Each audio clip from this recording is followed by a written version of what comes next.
Selamat pagi, salam sejahtera bagi kita semua. Perkenalkan, saya Francisca Deborah, dosen program studi teknik industri dari Politeknik Meta Industri Cikarang. Pada kesempatan kali ini, saya akan memaparkan terkait dengan mata kuliah yang saya ampu, yaitu mata kuliah operasional sebagai pernyataan diri dosen unjuk kerja Tridharma Perguruan Tinggi bidang pengajaran. Proses mendeskripsikan mata kuliah penelitian operasional saya menggunakan aspek delivery, interaction, dan juga assessment. Di mana pada delivery, saya memberikan penjelasan mata kuliah yang saya ampu sesuai dengan capaian pembelajaran mata kuliah yang didapatkan dari capaian pembelajaran lulusan untuk menyesuaikan profil lulusan yang ada pada program studi teknik industri. Sedangkan pada interaction, saya menyesuaikan pedoman kurikulum yang dikembangkan oleh program studi teknik industri, yaitu menggunakan konsep student-centered learning. Sedangkan untuk assessment, saya menerapkan sesuai dengan panduan mutu akademik, di mana dibebankan untuk proses assessment, yaitu menggunakan bobot 30% untuk kuis, absensi, dan juga tugas, serta 35% untuk ujian tengah semester dan 35% untuk ujian akhir semester, sehingga total bobot yang diberikan untuk asesmen adalah 100%. Pada perkuliahan mata kuliah penelitian operasional, materi ini berisikan terkait dengan bagaimana mahasiswa akan diberikan permasalahan-permasalahan baik yang sederhana ataupun kompleks dalam kondisi pemanfaatan sumber daya yang nantinya mereka akan kembangkan untuk bisa menjadi solusi untuk pemanfaatan sumber daya tersebut ke arah produktivitas bagi industri ataupun jasa. Contoh pelaksanaan atau penerapan dari mata kuliah penelitian operasional, yaitu jika di bidang operasi produksi, salah satunya adalah penentuan bahan baku yang akan optimal digunakan dengan menggunakan konsep salah satu materi atau topik yang ada di penelitian operasional. Yang kedua, dapat meminimumkan persediaan dan inventory, serta dapat memberikan informasi jarak terdekat atau jarak yang optimal dalam memproses pengiriman suatu barang dengan metode yang ada di dalam mata kuliah penelitian operasional. Pada mata kuliah ini, secara delivery, yaitu berisikan capaian pembelajaran mata kuliah yang terdiri dari 4 CPMK. CPMK yang pertama adalah mampu menguasai prinsip dan teknik perancangan sistem terintegrasi dengan pendekatan pemodelan matematik dan statistik. Yang kedua adalah mampu menyelesaikan rekayasa kompleks pada sistem terintegrasi yang meliputi sumber daya yang terbatas, baik itu manusia, material, peralatan, energi, dan juga informasi, dengan penerapan matematika sains atau penelitian operasional. Yang ketiga, mampu menganalisa masalah rekayasa kompleks menggunakan prinsip dasar rekayasa dengan prinsip riset, analis, interpretasi dasar, dan juga informasi yang dapat memberikan solusi.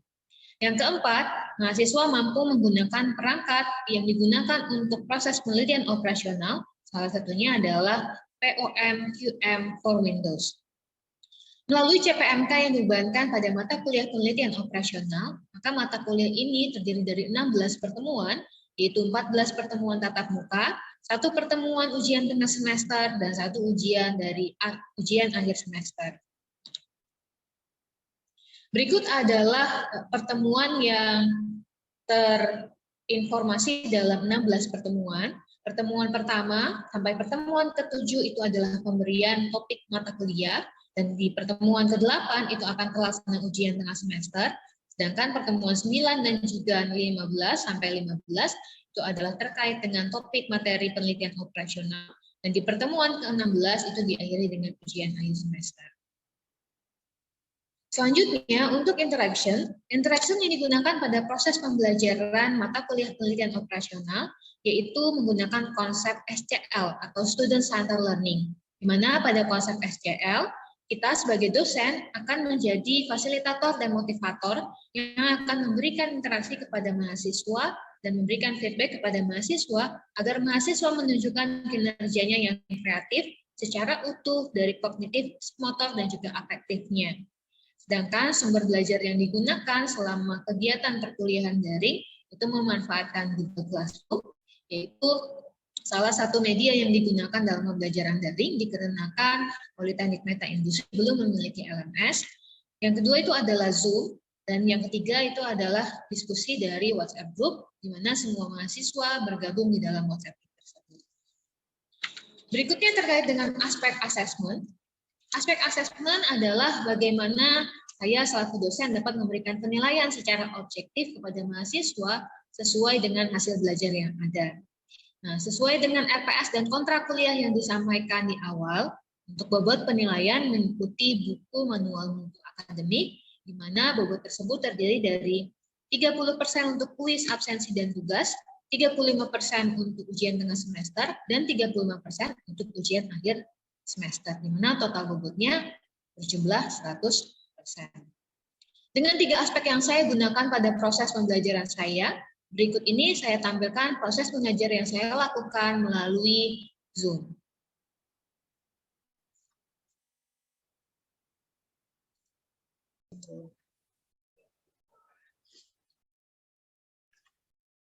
Oke, selamat pagi rekan-rekan mahasiswa.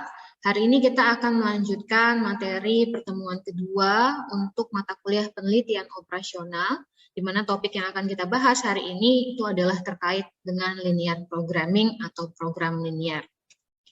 Sebelum kita masuk ke materi, saya akan membahas sedikit terkait dengan kegiatan pembelajaran yang akan kita lakukan, tujuan dan manfaat pembelajarannya. Jadi untuk pertemuan di minggu kedua untuk penelitian operasional, tujuan dari pembelajaran ini nanti Anda akan mampu untuk memahami sistem persamaan linear dengan metode grafik. Yang kedua, Anda akan mampu untuk menentukan daerah visible atau daerah solusi berdasarkan hasil grafik untuk pengambilan keputusan. Sedangkan untuk manfaat pembelajarannya, rekan-rekan akan bisa atau mampu menyelesaikan permasalahan dengan model matematika dengan program linear sebagai solusi optimal dengan tujuan memaksimumkan keuntungan atau pendapatan dan atau meminimumkan biaya atau cost. Nah, kita analogi dulu ya sebelum kita masuk kepada permasalahan ataupun proses penyelesaian linear programming. Nah, di sini kita sudah lihat ada gambar uang gitu ya, atau kita tulis di sini sebagai profit. Nah, ada yang bisa menjelaskan dulu apa sih profit itu? Mungkin salah satu dari rekan-rekan, profit itu apa? Seperti apa tuh profit?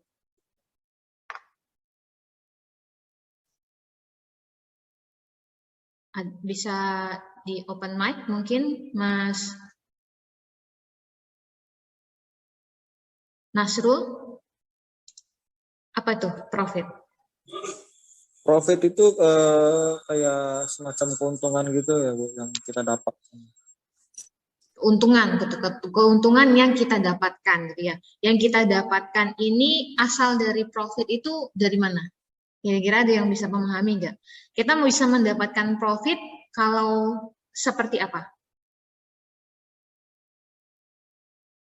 Mungkin Mbak Anastasia, profit, kita bisa mendapatkan profit kalau sudah menghitung biaya. Total, ya silakan. total pendapatan ya Bu. Menghitung, ya. Kurang dengan total biaya. Oke, betul ya. Tadi menurut Mas Nasrul dan juga menurut Mbak Anas bahwa profit ini berhubungan gitu ya, berhubungan dengan yang namanya pendapatan dan juga biaya atau cost. Nah, kita lihat di sini bahwa profit secara perumusannya itu adalah pengurangan antara total pendapatan dan juga biaya atau cost. Nah, ini ya bisa kelihatan bahwa Untuk mendapatkan profit, kita harus bisa menghitung terlebih dahulu seberapa besar total pendapatan yang kita dapatkan dan mengurangkannya dengan total biaya atau total cost-nya. Nah, pendapatan dan juga biaya ini semuanya dibatasi oleh sumber daya. Nah, sumber daya itu apa saja? Sumber daya ini bisa modal, bisa tenaga kerja, bisa jam kerja, bisa material atau bahan baku, dan lain-lainnya. Ya, dimana kita akan mengharapkan bahwa total pendapatan yang akan kita hitung atau kita dapatkan ini adalah lebih besar, dan untuk biayanya atau cost-nya kita akan memperhitungkan supaya total biaya ini bisa sangat minimum, gitu ya. Sehingga di sini Anda lihat bahwa ada garis panah untuk total pendapatan yang kita harapkan ataupun pihak perusahaan inginkan itu adalah pendapatan yang terus naik, sedangkan untuk total biaya itu diminimumkan, gitu ya. Oke, selanjutnya untuk pembahasan kita di linear programming ini kita akan bagi menjadi 4 pembahasan. Yang pertama nanti kita akan memahami terkait dengan formulasi, ya, formulasinya dari model-model program linear. Yang kedua, nanti kita akan coba melihat suatu contoh kasus dari model maksimasi untuk pertemuan hari ini. Dan untuk pertemuan berikutnya kita lanjutkan dengan metode minimasi. Lalu diakhiri dengan kesimpulan, gitu ya, kesimpulan atas hasil yang sudah nanti kita peroleh dari program linear. Ini adalah definisi dari program linear, rekan-rekan. Jadi program linear secara definisi merupakan suatu metode matematis dalam mengalokasikan sumber daya yang terbatas atau langka untuk mencapai sebuah tujuan. Misalkan untuk memaksimumkan keuntungan atau pendapatan, meminimumkan biaya, meminimumkan jarak, waktu, ataupun yang lain-lain. Yang dimana biaya, jarak, waktu itu merupakan sumber daya. Jadi maksimasi ini dapat berupa memaksimumkan atau memaksimalkan pendapatan. Di mana dalam program linear nanti kita akan menemukan solusi optimal. Nah, solusi optimalnya adalah ketika garis dari fungsi tujuan yang kita nanti temukan itu menyinggung daerah visible. Nah, daerah visible ini adalah daerah yang diliputi oleh semua kendala, namun yang kita pilih adalah yang terjauh dari titik originnya. Nah, itu adalah area atau solusi optimal dari maksimasi.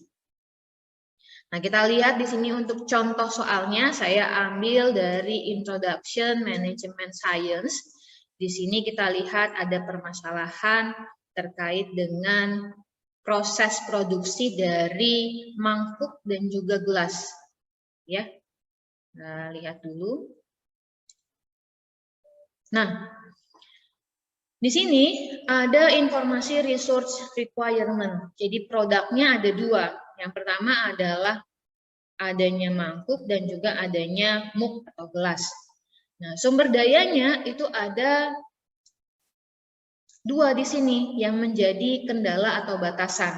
Yang pertama adalah labor atau tenaga kerja, dan yang kedua itu adalah clay atau materialnya, itu tanah liat, gitu ya. Nah, ini adalah informasi profit atau biaya jual dari produk yang ada. Kalau kita bisa menjual mangkuk, harga jualnya adalah $40 per unit. Dan untuk mug itu harganya $50 per unit. Nah, ini adalah informasi atau gambaran dari permasalahan yang ada. Jadi ada 3 manpower, gitu ya. Lalu ada 120 tanah liat yang digunakan per hari, dan batasannya untuk tenaga kerja totalnya adalah 40 jam per hari untuk ketiga tenaga kerja yang ada. Nah, maka kita harus menyesuaikan step by step yang kita akan lakukan untuk menyelesaikan proses maksimasi.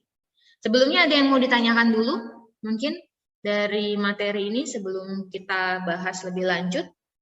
Ada yang mau bertanya? Mungkin Mas Dava mau bertanya atau sudah paham?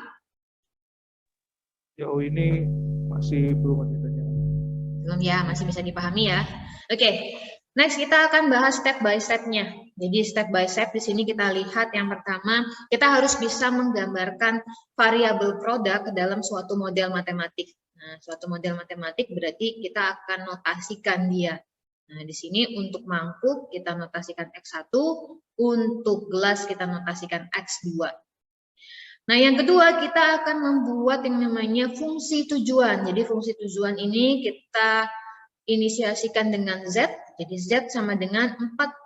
Nah, 40 ini dari mana? Jadi Anda sudah ketahui bahwa profit atau biaya untuk penjualan atas produk mangkuk itu adalah harganya $40. Jadi di sini 40 dikali X1 plus 50 dikali X2. Jadi ya, step ketiga, ini kita akan menggambarkan terkait dengan constraint atau fungsi kendala. Nah, di sini kita akan lihat fungsi kendala kita tadi ada dua ya, tenaga kerja dan juga ada tanah liat gitu ya, atau materialnya atau bahan bakunya. Nah, kita lihat di sini untuk tenaga kerja kita punya berapa sumber dayanya atau kita punya berapa batasannya. Itu adalah 40 jam ya per hari ya. Nah, 40 jam per hari ini kita lihat, kita masukkan untuk membuat satu buah mangkuk, dia membutuhkan 1 tenaga kerja dan juga 4 material untuk tanah liat per unitnya gitu ya. Nah, kita lihat di sini berarti X1 dan juga ada 4 X1 untuk X1-nya. Nah, sedangkan untuk X2-nya, untuk MUP, tenaga kerjanya 2, bahan bakunya 3. Di sini X2 untuk produk MUP itu adalah 2 untuk tenaga kerjanya dan 3 untuk bahan bakunya. Nah, tetapi karena kita punya fungsi batasannya hanya untuk tanah liat dan juga tenaga kerja, maka kita lihat di sini, kita gabungkan antara X1 dengan X2. Nah, kita bahas dulu untuk labor nih yang pertama. Berarti karena tenaga kerjanya hanya 1 orang, kita tulis di sini 1X1 atau X1 saja kita tulis, plus 2X2, ini tandanya adalah kurang dari sama dengan, lalu kita tulis informasi batasannya adalah 40. Yang berikutnya itu adalah 4X1 plus 3X2, di sini pertidaksamaannya adalah kurang dari sama dengan, di sini 120. Sehingga kita punya atau kita sudah menggambarkan fungsi kendalanya dalam bentuk pertidaksamaan. Nah, pertanyaannya, ada yang bisa memberikan informasi ke saya tidak? Atau ke pembahasan kita hari ini. Mengapa untuk tanda dari pertidaksamaan untuk step ketiga ini tandanya kok kurang dari sama dengan? Kenapa tidak lebih dari sama dengan atau kurang dari saja gitu ya? Coba siapa yang bisa menjawab yang hadir hari ini? Total ada 15 orang. Mungkin Mas Trias mau mencoba? Kenapa tandanya kurang dari sama dengan? Mungkin karena dari datanya itu kan ada 10, Bu. Jadi kan pasti di bawah atau sama dengan 40. Oke. Yang lain mungkin ada yang mau memberikan pendapat, Mbak Heni atau Mas Restu, Mas Ardiansyah? Kenapa tandanya kurang dari, kenapa tidak lebih dari gitu mungkin, atau kurang saja, nggak usah kurang dari?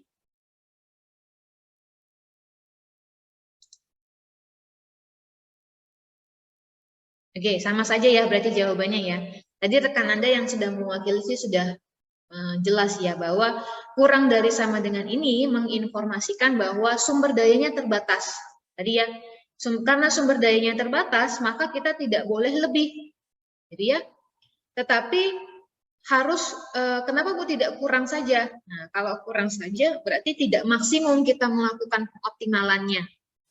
Nah, sehingga kita buat tanda pertidaksamaannya itu adalah kurang dari sama dengan. Nah, kurang dari sama dengan ini menginformasikan kita memanfaatkan sumber daya yang terbatas itu secara efisien dan efektif gitu ya. Jadi kita pakai semua datanya sehingga tandanya kurang dari sama dengan. Oke, next langkah proses perhitungannya. Nah, di sini untuk langkah proses perhitungannya yang pertama adalah kita harus bisa menuliskan kembali fungsi Z-nya gitu ya atau fungsi tujuannya. Di sini fungsi Z-nya sama dengan 40X1 plus 50X2. Lalu dilanjutkan dengan menghitung atau mencoba melakukan inisiasi atau perubahan atas variabel dengan membuat salah satu dari variabelnya sama dengan 0. Jadi ya, kita lihat dulu di sini. Ya, ini langsung banyaknya. Kita lihat satu-satu ya. Oke. Nah, ini adalah fungsi kendala kita yang pertama, gitu ya. Ini fungsi kendala kita yang pertama, yaitu X1 plus 2X2 kurang dari 40. Nah, kita buat salah satu variabelnya itu sama dengan 0. Berarti tinggal 2X2 kurang dari sama dengan 40, sehingga X2-nya adalah 40 dibagi 2 ya. Hasilnya menjadi 20. Oke, selanjutnya karena tadi variabel X1 sudah kita buat 0, maka sekarang variabel X2, jadi ya yang kita buat 0. Sehingga kita tinggal punya X1, berarti X1-nya adalah 40. Nah, maka kita menghasilkan dua titik, yaitu 0 untuk X1, X2-nya 20 menjadi 0,20 dan 40,0. Nah, titik-titik ini kita gambarkan ke dalam satu grafik gitu ya. Jadi satu garis. Jadi kita akan buat grafik kartesian, ada titik 0,20 dan 40,0. Kita gabungkan, jadi kita punya satu garis untuk persamaan X1 plus 2X2 sama dengan 40.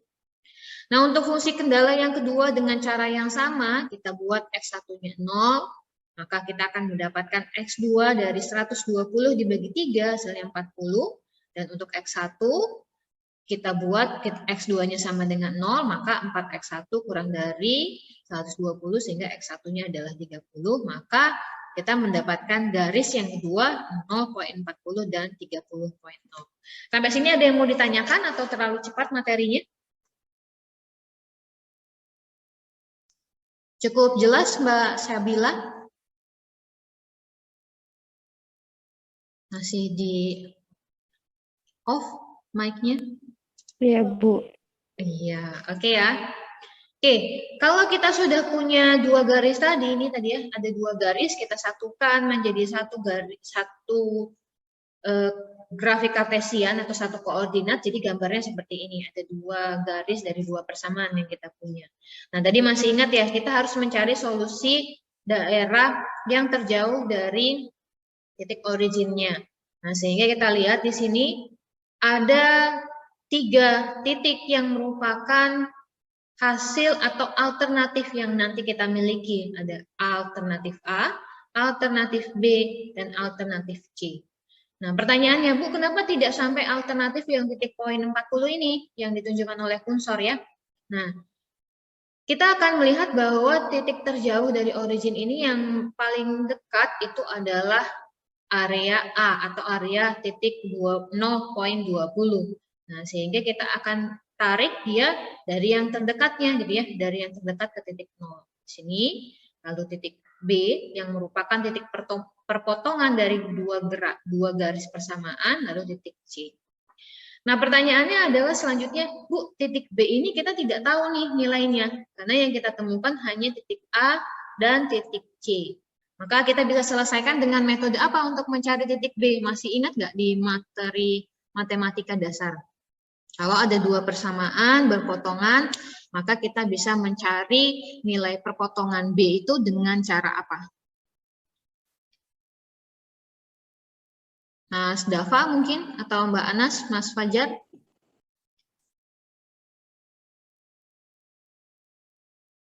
Ada yang? Oh ya, Mas Tria, silakan. Bisa pakai eliminasi sama substitusi. Ya, oke. Betul ya, substitusi dan juga eliminasi. Oke, terima kasih Mas Trias. Nah, kita lanjutkan dengan proses substitusi eliminasi. Nah, kita masukkan dua persamaan yang kita miliki, kita proses gitu ya. Nah, kita di sini lakukan eliminasi untuk X2-nya. Kita samakan nih persamaan X2. Sama-sama dikali 4.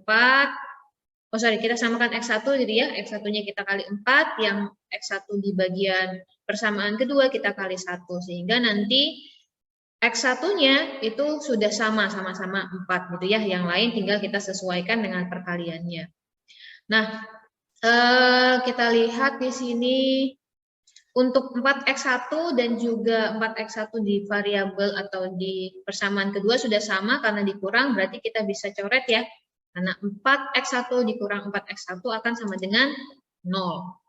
Nah, sekarang 8 dikurang 3 sehingga hasilnya 5X2, sementara 160 dikurang 120 itu hasilnya 40. Sehingga nilai dari proses eliminasi untuk X1 kita menghasilkan X2 kurang dari 8.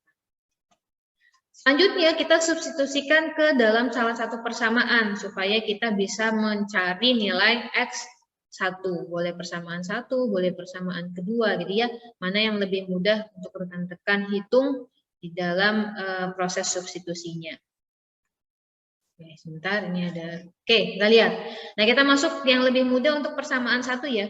Untuk persamaan 1 kita lihat di sini X1 plus 2X2, maka kita masukkan X2-nya adalah 8. Sehingga di sini 2 dikali 8, 16, pindah luas menjadi negatif. Berarti 40 dikurang 16 hasilnya 24.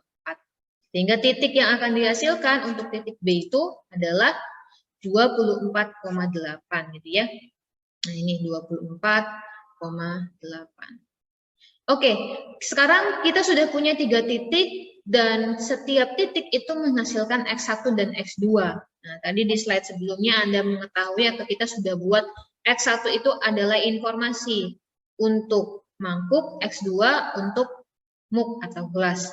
Nah, tinggal kita masukkan ke dalam persamaan fungsi tujuan. Jadi fungsi tujuannya adalah Z sama dengan 40X1 plus 50X2. Maka kita masukkan, jika X1-nya untuk titik A itu adalah 0 dan 20, maka kita masukkan X1-nya 0, X2-nya 20, sehingga Z atau profit yang kita dapatkan menjadi $1.000. Nah, untuk yang B sama dengan cara yang tadi, ya, kita proses sehingga nanti di sini untuk X1-nya adalah 24, ya. Dan untuk X2-nya itu adalah 8 sehingga 400 sehingga totalnya adalah $1.360. Nah, untuk titik C di sini adalah 30,0. Nah, ini ya titik C 30,0. Berarti X1-nya 30, X2-nya 0. X1-nya 30, X2-nya 0. Sehingga kita punya hasil 3Z ya. Z titik A $1.000, Z di titik B adalah 1.360 dan Z di titik C adalah 1.200. Ya. Nah, kita balik lagi ke materi, maka kesimpulan dari program linear untuk metode maksimasi yang tadi sudah rekan-rekan pahami, kita bisa lihat di sini yang pertama adalah dengan sistem persamaan linear atau dengan menggunakan metode matematik, kita bisa mengalokasikan sumber daya kita yang terbatas untuk mencapai suatu tujuan yang optimum. Jadi dengan data-data yang tadi kita miliki di dalam sumber daya, ada bahan baku, ada tenaga kerja, nah kita bisa memberikan rekomendasi di mana mereka bisa mendapatkan berapa profit maksimum yang mereka dapatkan dan berapa banyak produk yang harus mereka buat gitu supaya bisa mendapatkan keuntungan yang maksimum atau profit yang maksimum. Ya. Nah, dan juga kita bisa menjelaskan selain dari perhitungan model, kita bisa menjelaskan dari grafik yang ada. Jadi ada daerah hasil yang tadi sudah Anda dapatkan dan bisa menghasilkan 3 alternatif. Demikian video pengajaran yang saya lampirkan sebagai pernyataan dari dosen unjuk kerja Tridharma Perguruan Tinggi bidang pengajaran. Terima kasih, selamat siang, salam sejahtera bagi kita semua.